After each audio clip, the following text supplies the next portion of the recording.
Hey, what's up guys, it's Talon. Today, I'm just going to be talking to you guys about the true most important things for climbing, the way to actually approach climbing, what you need to do, no BS, just the true ways to go about actually reaching a new highest rank in the game. If you're wondering, why I'm a credible source to listen to, last season I finished rank 6, I hit rank 5 last season and then ended up finishing rank 6. This season, I'm currently ranked 12. I've been as high as rank 5 as well this season, so I have a lot of experience with climbing. I've done this playing autofill, so I also have done this on a variety of roles.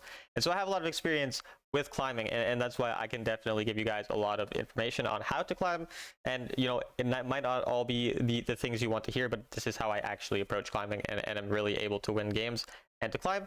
And the first thing is going to be playing a lot, guys. Like, people don't want to always hear this, but if you have played a maximum of 200 games a season and you expect to reach, Grandmaster, Challenger, Sovereign, that's just unrealistic. You're probably not going to do that in such a short period of time. You do need to invest quite a bit of time into climbing. That is a large reason why I have climbed, as much as I do feel like I'm quite good at this game and I've gotten a lot better throughout playing. I also play a lot. Obviously, as a streamer, I play 3 or 4 hours most days, and you don't have to play for 4 hours a day, but realistically, you should probably be getting, 4 to 5 games in if you really want to want to reach, the higher ranks. I wouldn't say playing 1 or 2 games a day is realistic to get really high, but I would say look at the season that you hit your highest rank in, and however many games you played in that season, you should at minimum aim to play that many games if your goal is really to get, your highest peak rank.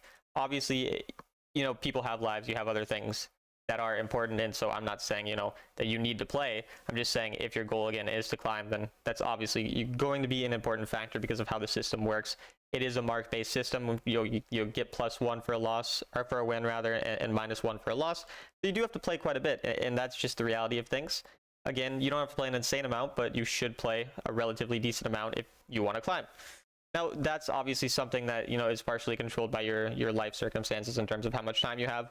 But a thing that everyone can do is to not blame your teammates on why you're stuck. Again, we need to look at the more objective factors, the ones that I'm going to talk about in this video, such as playing a reasonable amount of games. When you blame your teammates for why you're stuck in a rank, you usually just end up adopting a pretty fixed mindset in terms of thinking that you can't get better, you can't climb because you're doing everything you can and your team just sucks. And even if you believe this to be true, it's just not going to allow you to get any better. The way to think about it is I don't think it's bad to blame your teammates in an individual game. I blame my teammates all the time. Watch my stream, I blame my teammates way more than I should.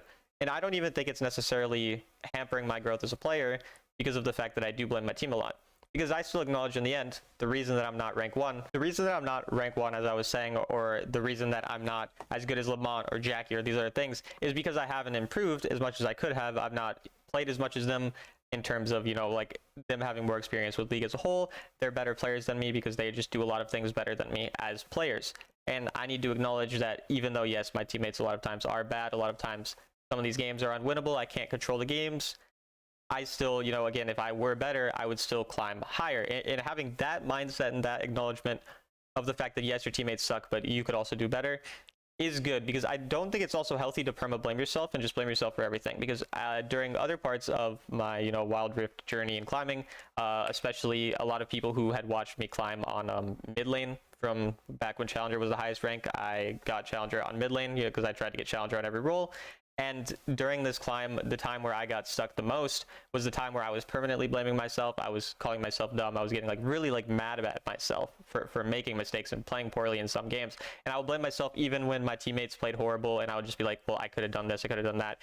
And to the point where I would get really angry at myself, right? And so I don't think that it's a bad thing to sometimes blame your teammates to alleviate some pressure off your mind, or to kind of have that, it's healthy to sometimes, vent or to get a little bit annoyed at things, as long as we're still acknowledging in the end that we could get better. So adopting that kind of mindset that allows us to still understand that there's a lot we could do is going to be immensely important for climbing. It's definitely been a great experience for me, in terms of coming to terms with the fact that I'm not as good as some people, has allowed me to then climb and get better, and slowly but surely become as good as these people and climb as high as them in these types of things. Another thing is just don't play when you're tilted. That's another huge thing that I struggled with, especially as someone who streams. I would obviously want to stream every day, and I would really struggle when I was tilted. The mid lane climb was another time where I would play for 8 hours straight a day. If you watch my streams now, I almost never stream for more than like 4.5 hours at a time, because I know that's kind of my limit as a player. Obviously, as a streamer who's streamed so much, I have probably a bit of a higher limit in terms of how long I can play straight. But I used to play for 8 to 12. Sometimes I'd have 14-hour streams, and I would usually not gain much during these 14-hour streams. I would feel like I wasted my time. I would play bad, I would get tilted, and it would bleed into the prior days, or the future days rather, as well. So if you had a really bad day, for example, at work or at school or whatever, or you're just really tilted and frustrated, and your goal is really to climb and you want to take climbing really seriously, this game doesn't have to be your only sort of way to relax, right? You could relax more when you're like when you had a worse day, you know, by just, you know, watching TV or doing something more relaxing, and then trying to climb more when you do have that better mindset. You feel like you're going to be able to put, you know, all of your focus into the game, which is also kind of another important thing for climbing, which is really being present and focused in your games, like truly actively thinking and asking yourself questions in the middle of the game.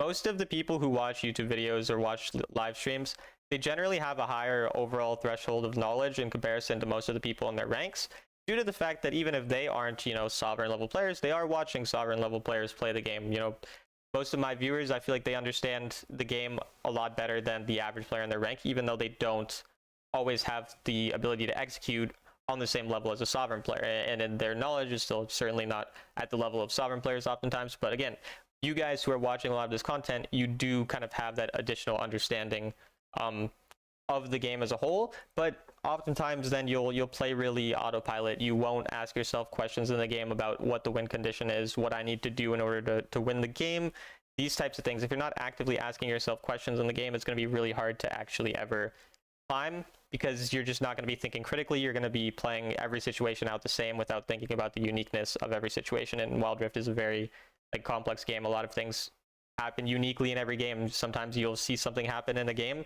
and you won't see this similar situation for 200 more games. That's a very common type of thing to happen. So making sure that you're actively asking yourself questions and really staying engaged, which again goes into the whole only playing when you're in a good mindset, when you're not tilted, you know, when you, all of these types of things are going to help you climb in even less games often. But then there does come the balance where, as I said at the start of the video, you do have to play a lot.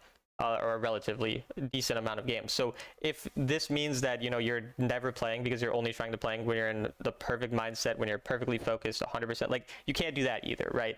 You do have to find the balance between being able to be focused and present in your games, but also making sure that you have obviously enough volume of games in order to climb, and finding that balance is going to be immensely important. You could even do literal math on it if you wanted. You could play 20 games when you know you're a bit more tilted or in a worse mindset, and kind of see not only how many you win versus lose, but how many like how you perform in these games and how you would expect it to kind of win or lose in the future, and then determine, is this overall time that I'm investing in these games where I was maybe tilted and lost 15 of the 20 games, is that worth it, or is it in the long run just gonna, you know, make me go even further in a hole, even if I am playing more games? So that type of thing, those are some of the main things I would say are really important for climbing. I know I'm throwing a lot of information out at you guys, so I would recommend, you know, focus on a couple of these things at a time. Don't implement every single thing that I'm telling you right now. Just the same as when I am telling people specific game things, right? When you are trying to look at different ways to improve your gameplay, don't try to improve 12 things at once, because that's too much. So the way I kind of approach my videos is I throw a lot of information at you guys. Even this video, I'm just, you know, I'm spewing out a bunch of information, a bunch of things to you guys. And all of the videos I talk about, I talk about usually 5 to 10 different things that you guys could work on or learn about any unique scenario. Or when I'm coaching someone, you know, I have a lot of points that I give them. But I always want to really reiterate the fact that you need to focus on a small portion of these things, and don't necessarily watch my videos and try to implement all of the things at once. Just take a couple of the things at a time. That's how you're going to build better habits. That's how you're going to get better at the game, rather than trying to, you know, overwhelm yourself with a ton of information. So that's typically how I approach my videos, and how you can learn from my videos is finding a couple of those things that you feel to apply the most to your game, and then especially working on those more than the others. And then there's a couple other things alongside this, or that also go along climbing, that I think are very important. The first would be there's kind of two different ways to approach your champion pool, and I think one is, as I talked about in my video a week ago, titled "Should You One Trick?" One tricking or two tricking. I think this is a great way to climb, and I speak about in that video why, so I won't go in depth about it, but this is a great way to climb. But another way to climb, if you are someone who gets bored with champions and you want to switch it up, if you do want to switch it up and play unique champions, make sure that you're switching it up into strong champions, because if you're going to have a lower mastery of any individual champion, well, then a way to kind of, you know, avoid this issue as much would be playing extremely strong champions, because if you're playing really strong champions, then it's not as big of an issue because their strength will a little bit overcome the fact that you lack a little knowledge on them. So I do speak again in my video more in depth upon champion pool, but this understanding of champion pool, sticking to a smaller champion pool, is one of the most important things for climbing as well. And so those are a lot of the biggest things that I see when, you know, people struggle to climb, and the true things that you really need to do. So to reiterate, really what I feel are the most important, playing a lot is extremely important. Simultaneously, playing when you're not tilted or when you're in, you know, having the ability to focus is very important. Sticking to a relatively small champion pool, or playing really, really strong champions. Making sure that you don't blame your team on why you're stuck. You can blame your team for an individual game, just don't blame them for why you're overall stuck in your elo. Make sure you look at the other factors of that, and then approach improvement in small increments, making sure that you're focusing on only a couple things at a time. Even for this specific video, don't try to do all of the things that I mentioned. Try to find one or two that you feel will be most valuable to you. Once you have figured those out, then move on to the next couple and continue with this process, and you will slowly but surely climb. Just be patient with your climbing. You know, Rome wasn't built in a day, as you know the saying goes. So make sure that you're just, you know, patient. Try to aim for, maybe if you hit Grandmaster 30 marks last season, maybe aim for 40 the next season, or you know, just slowly but surely you will climb, and eventually the improvement will just kind of, you know, build upon itself, and it'll feel like you improved way faster than you actually did. So yeah, I mean, that's generally a lot of the main things about climbing. If you also are interested in kind of expediting this process, I do coaching for $15 an hour. Again, as a rank 5 Sovereign player, I can kind of point some of these specific issues out in your gameplay more quickly than you might be able to identify them. So if you're interested in that, just DM me on Discord, Talon1169, or through the link in the description to join my Discord server, and then we can iron out the details there. But as always, I hope you guys enjoyed the video, and I'll see you in the next one.